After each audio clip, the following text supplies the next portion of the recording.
unanimously approved Mrs. Nouracham Niam to be accepted as a candidate for graduation in the EDD program. مبروك دكتورة.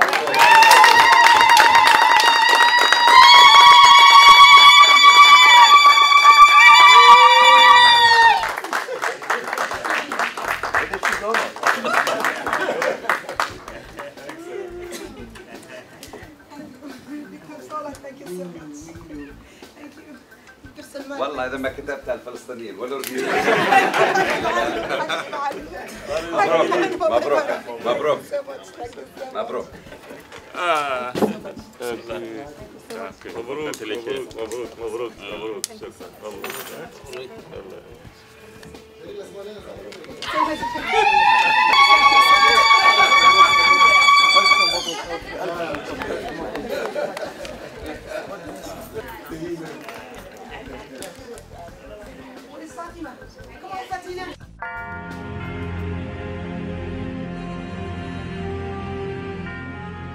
Ladies and gentlemen, good evening and welcome to Diaspora Future Media. Today we have the privilege to be with one of our scholars, Dr. Nouracham Niam. Doctor, thank you so much for having us. Yeah. How are you? I'm fine. Good. How does it feel to be called Dr. Nouracham Niam today? I'm smiling because I just had it yesterday, so, and it looks like suddenly everybody used to call me Dr. Nouracham. And maybe the funny part is happened this morning when my husband texted his son Omar and saying, I need you, Mama. Then he texted him back saying, Dr. Mama. Dr. Mama. Yeah, Dr. Mama. So it's nice, it's wonderful. You looks like you achieved something. All the family is happy, everybody's congratulating you, everybody's proud of you. I hope that I can fulfill their dreams. Absolutely. Well, talking about fulfilling a dream, yesterday we witnessed something that was memorable. You indeed presented your thesis, talking about bilingualism. For a mom, for someone that has family as important as you have. How does it feel to see your children and your family as a support and being 100% behind you? I mean, all these years they probably, they were the reason you find the energy to do this. Yes, yes. Indeed, it was not an easy job. And through 6 years and a half, or almost 7 years of non-stop classworks and research and studying, elaborating and illustrating there, typing and retyping, it was not an easy job. Definitely it will be, the family is the one who is going to bear the burdens of having all these. And I might take this advantage to thank my husband, Dr. Mahmoud Bashir. He doesn't just prove to me that a female part of my life, but he's a partner, a real partner. And I respect that, because I am very tenacity, I have high tenacity. I don't just accept male. But for him, he supported me 100%. And he's there for me 100%. I remember some days when he's guarding the door from the younger one to enter the room because I'm doing kind of homework that, time it in the computer, especially when we talk education law. The law classes, it was tough classes. The timing is, they give you 5 cases solved in 3 hours. And the mama from behind the door, and he's still guarding the door. I remember those days. Absolutely, absolutely. Well, Dr. Nouracham, we're going to go back to yesterday. Take us back to you presenting your thesis in front of the committee. The reason I wanted to do that is because the room, we had unusual guests. This was, according to the university authorities, probably one of the first time we had Chadian ambassador, former Chadian ambassador, former minister being present for your thesis. How was it for you to stand there in front of Chad and young people and then just deliver what you did yesterday? I was really grateful to all those figures who came to support me. As you said, His Excellency Meeting was there. It's a great support. His Excellency Muhammad Ali Adamaze. It was a great support. My brothers, my cousins who came from Canada, from Chad, to attend. Some of them still whining from Sudan that they couldn't be able to make it. So all that really makes you so happy and make you confident. You are inside that class. Usually the next room was a room for defending dissertations for our university, but due to the unusual attendance of my community, they switched to the other bigger room. And that gives you some sort of support. You be there, you be yourself. You know your topic, you just dash it out because everybody's around and everybody's support. Absolutely. Well, let's talk now about the topic itself. We're talking about bilingualism in the environment, in the context of Chad, where we have more than 200 dialects, and we have Arabic, and we have French, and there's so much that you found in your research that could be an interest for not only the country, but even the academical institutions here in the United States. Tell us about bilingualism in your own words. What is bilingualism? That's another study. Bilingualism is really very interesting because it's just something for 5 billion persons. Okay, today we are around 6 billion persons or plus, sharing 7,105 languages. You know, one of the scholars, her name is Gracia, she calling it languaging. So that languaging, we people languaging, you have your own Gambai language. I have my own Zagawa language. Maybe the audience have another different type, Bulala or Kotoko or Guram or Arab. Plus the formal official language that we have. So this languaging phenomenon is very interesting for the human to follow and to elaborate on it. How we, definitely as Muslims, we have this in our religion saying Allah created different languages and different colors and different nations for interact with each other and know each other.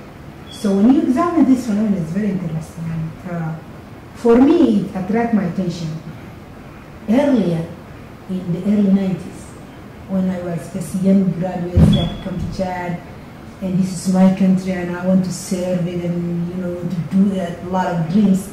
Then suddenly, boom, the French hit you on the face, and then you hear here and there, travail Arab.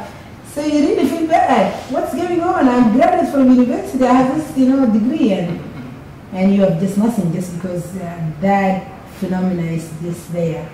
So it attracted my attention from very early time. So when I have chance to do my degrees, I thought from the curriculum.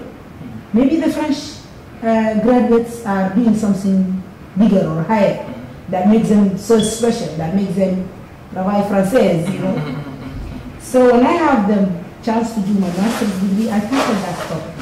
I did my master's degree in core curriculum in Chad. And I examined the different aspects of the curriculum.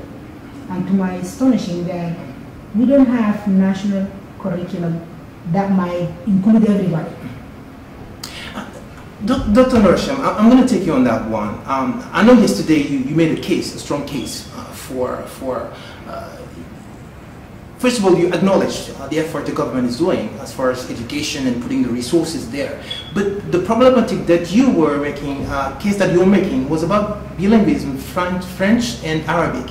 Why is it important today for us to not only just embrace our languages and make it, something as powerful, educational vector of a lot of things?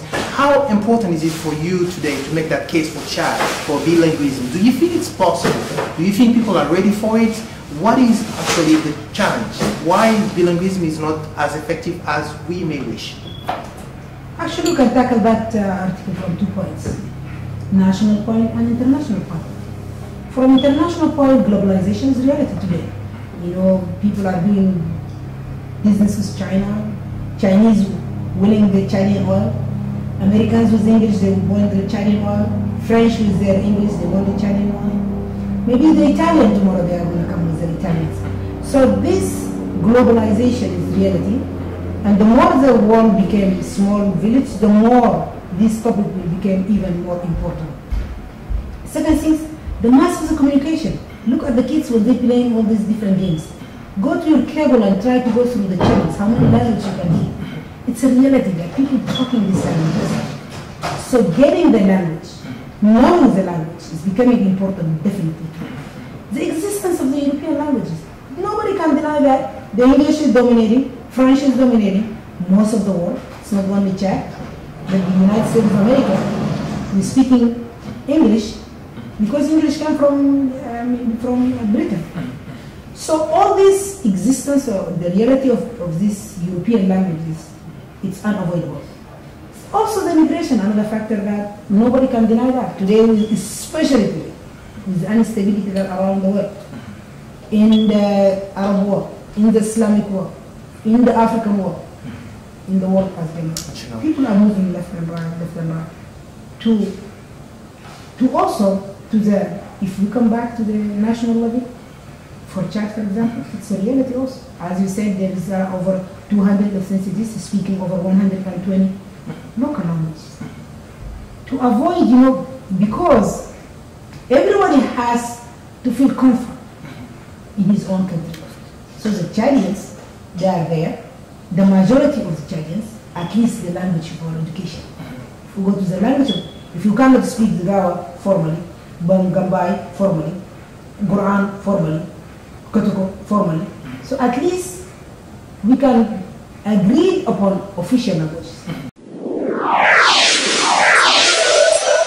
Let me go back to the case of Chad that you made yesterday.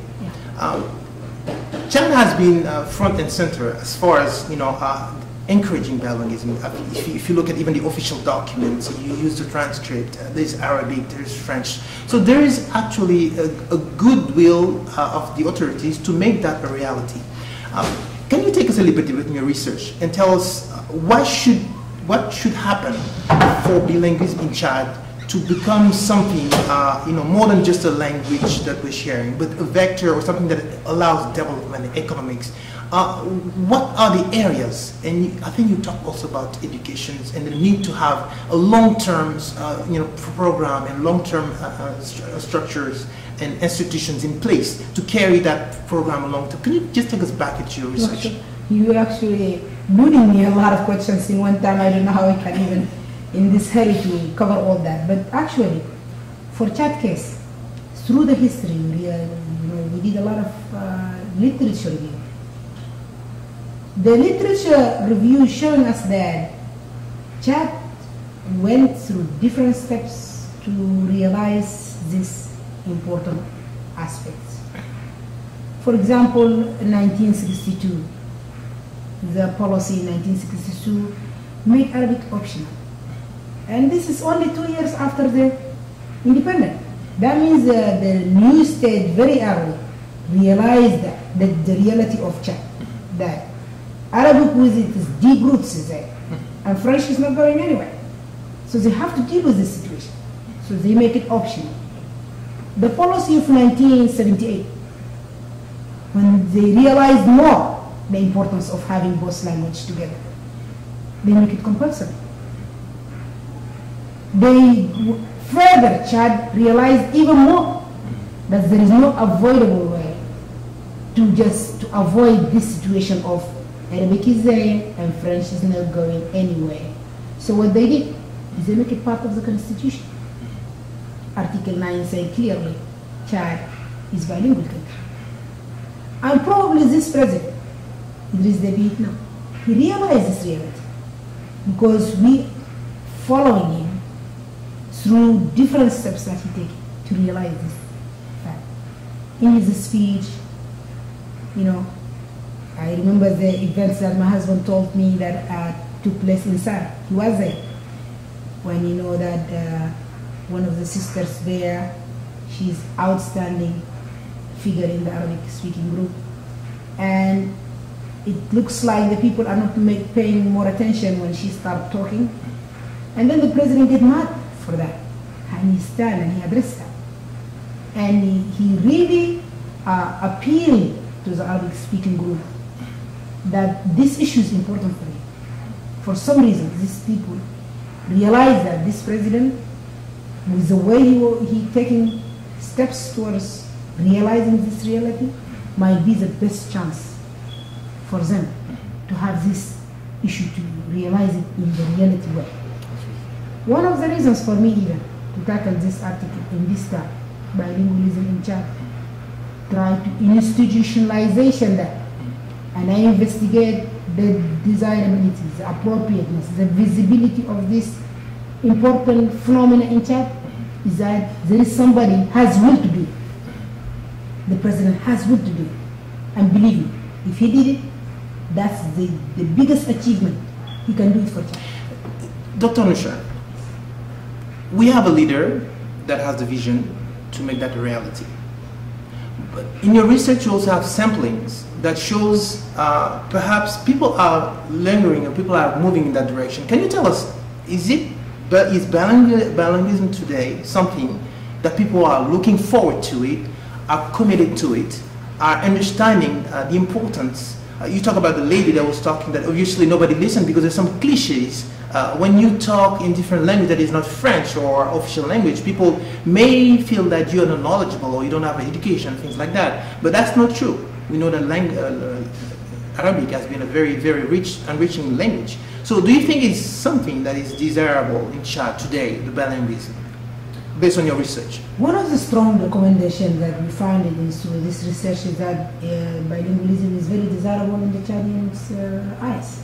They want to see a real bilingualism in the real school, in the real administration.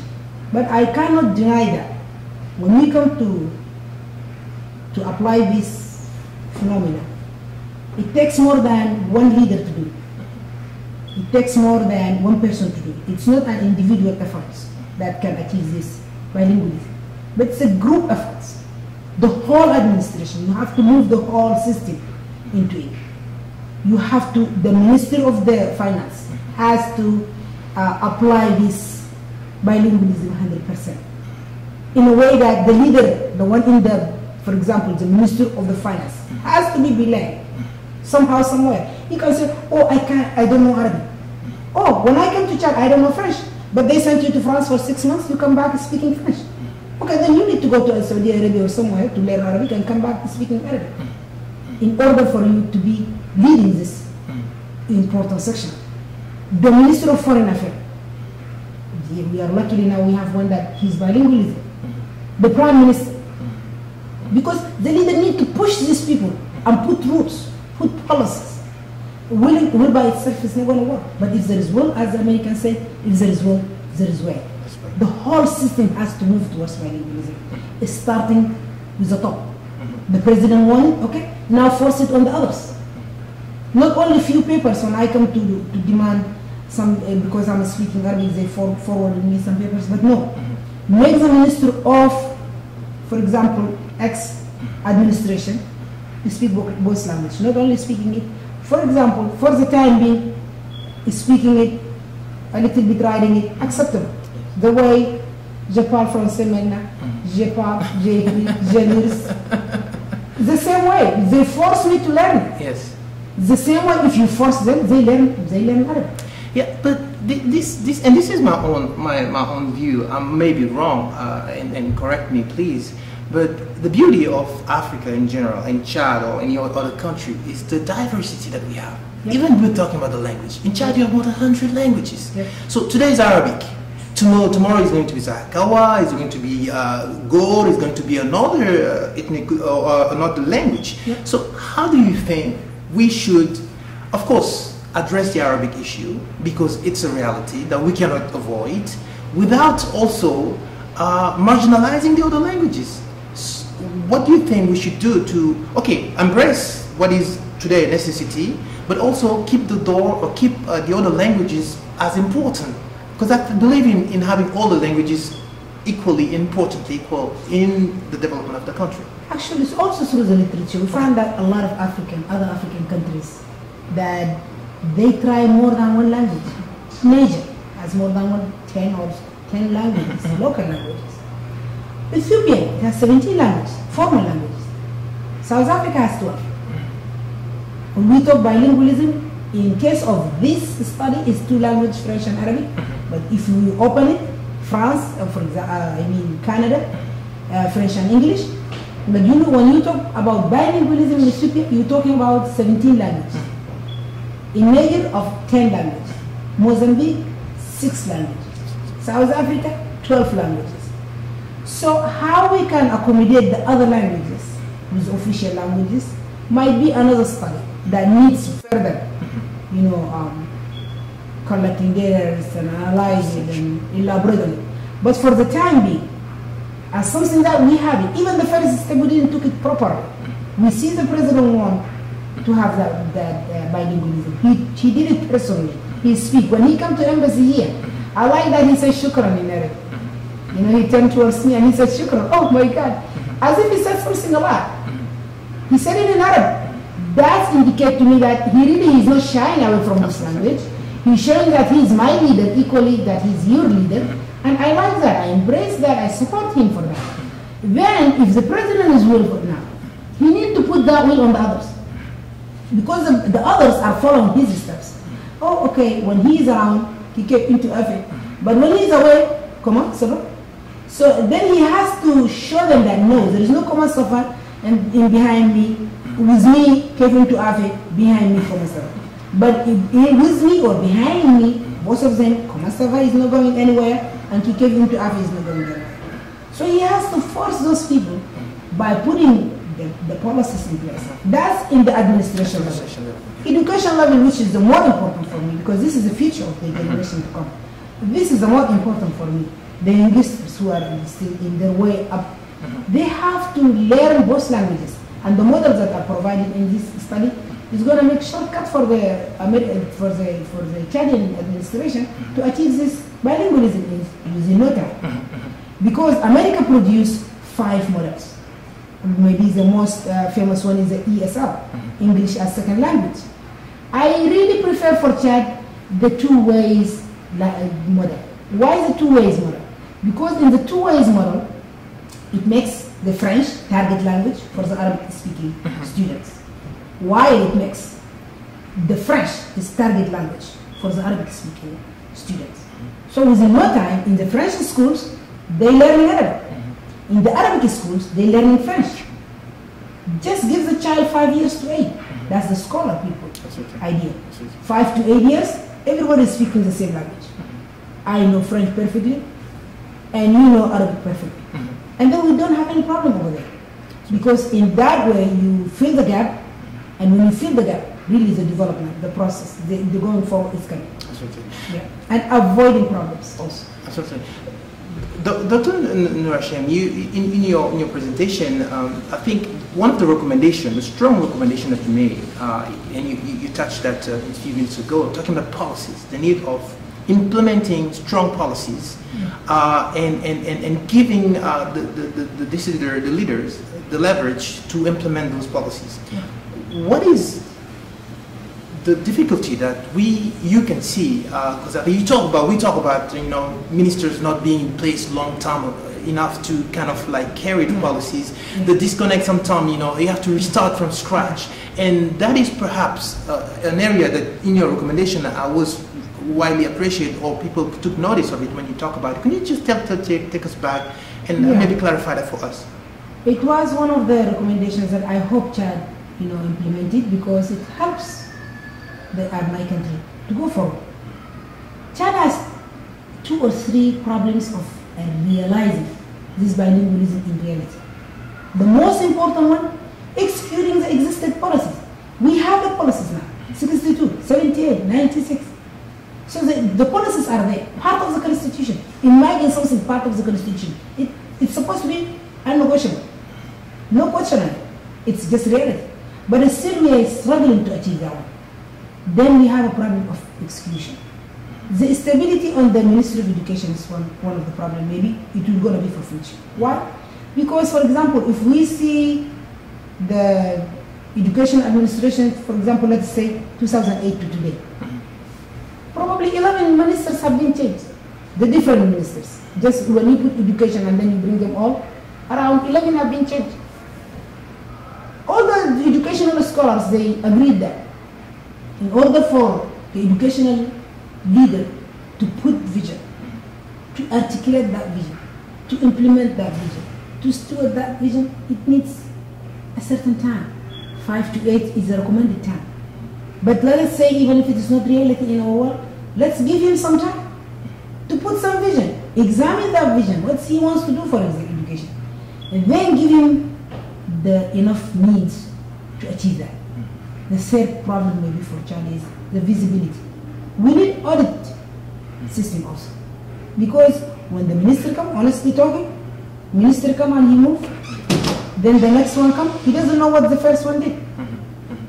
So we need to hold these people accountable, number one. We need to put audit in place in case that minister go, the rest of the team is there, the money is there, everything is rest there. And audit system has to be there. In order for us today, for example, if they appointed me as the Minister of Education, what I'm going to do, I'm not going to appoint 3 people from the child and say, oh, come and go do some audit for me. No, I need third party.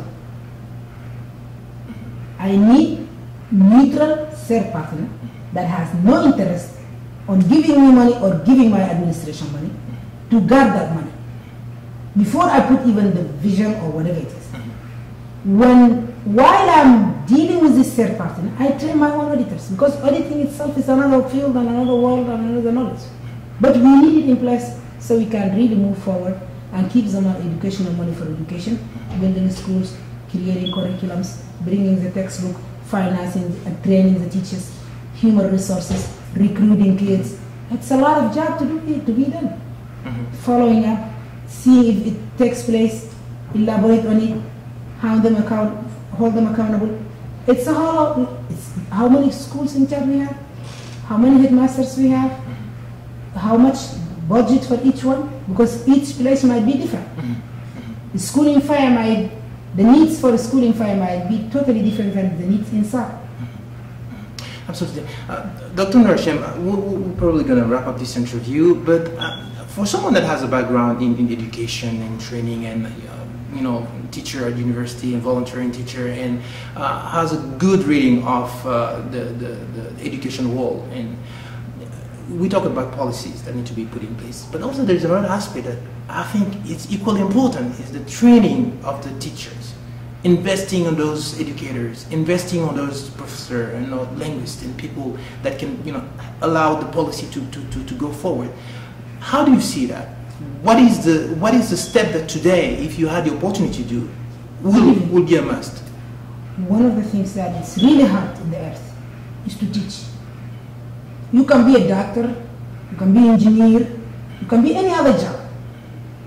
It's hard, but I don't believe, because I have doctors in my family, I have engineers, I have nurses, I have every type, cashiers, anything.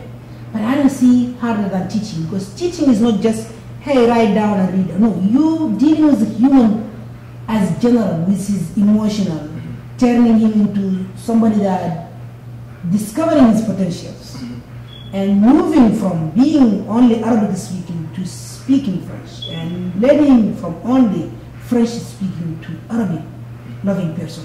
So it's a whole changing the human. Absolutely. That's why always education is politics. And they say there is no neutral process of education. Absolutely. So it's a lot of things that need to be done. That's why teaching is not easy. The people who take the burden of this is the teachers. The teachers are not just going in the classroom and putting lesson plans and apply that. No. They also need to go to be trained. So they are a student and the teacher at the same time. And mothers and grandfathers and grandmothers at the same time. So imagine somebody coming home, cooking and doing asida and all that, and in the morning, quick, after you send the kids to school, you run to school to teach. You have this tab of my kids that I have it at home, and then after you finish with them teaching, afternoon you have to run to have some training classes. Yes. It's not an easy job.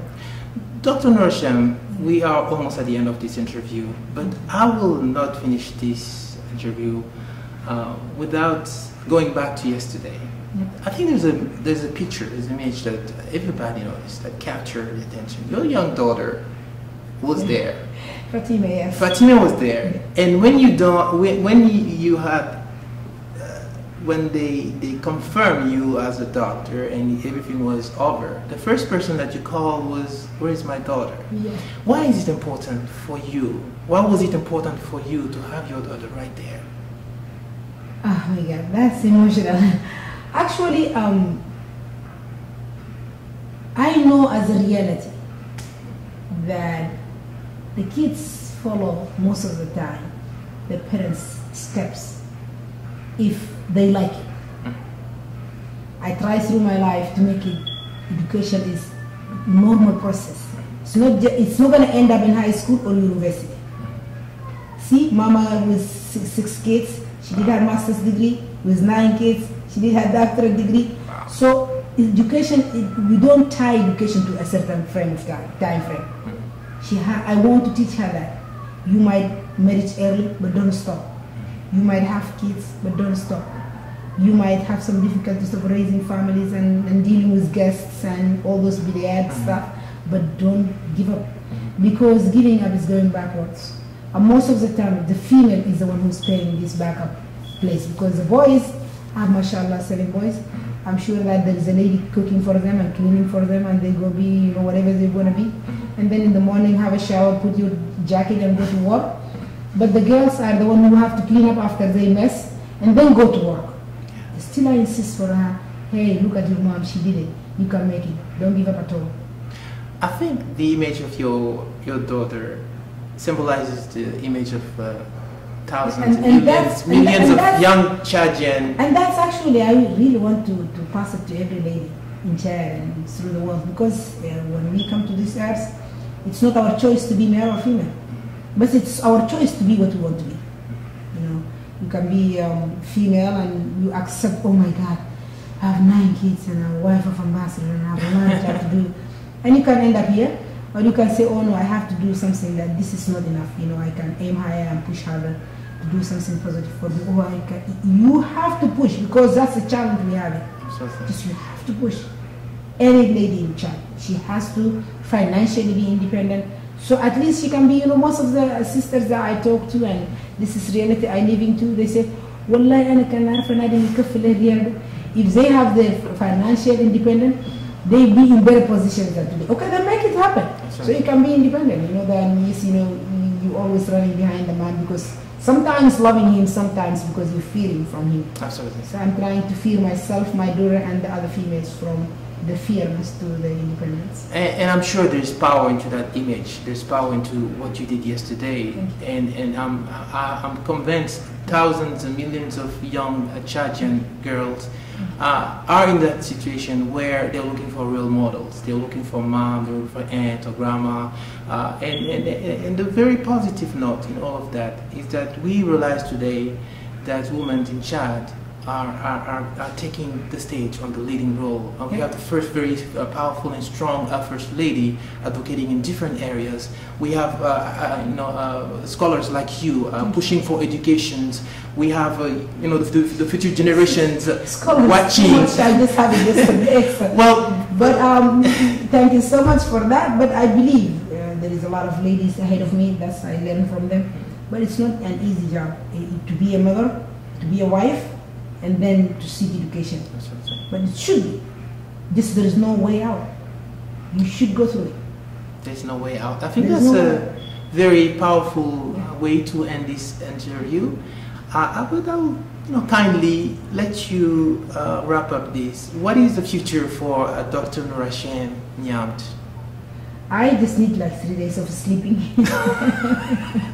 from today, because of all the stress of, are they going to give me this doctorate or not? In the night I dream like, oh, I forgot my PowerPoint, and I went there and I don't have the presentation, or Victor Sola, yelled over there. So all those nightmares, I free myself first by sleeping and, enjoying my family, and my friends and my people, dealing with me in these happy events. And then I will try to join my husband and my kids, whom I separate for a long time, because, just for this degree, I stay here in the United States.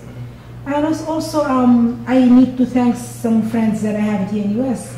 Victoria's leader, I will not forget that lady and how she was in depth with me in this research, and Dr. RC and all those people who really interested in this topic, and they think This is not applicable for Chad only, but it could be for a lot of nations, including the United States of America. And you might hear the comments yesterday. Absolutely. And especially, I dedicate this small work for my kids. I have Umar, and I have Hamid, and I have Sadiq. I have Muhammad and Abu Bakr and Umar, and I have Abdullah, and my daughter Fatima and Aisha and Suad, and I also have Usman and Ali and Ibrahim. So I dedicate this job for my little kids, that if I'm alive, I will continue pushing them towards education, and if for whatever reality of life I'm not among them, then this book is witnessing what I did so they can follow my steps. Absolutely.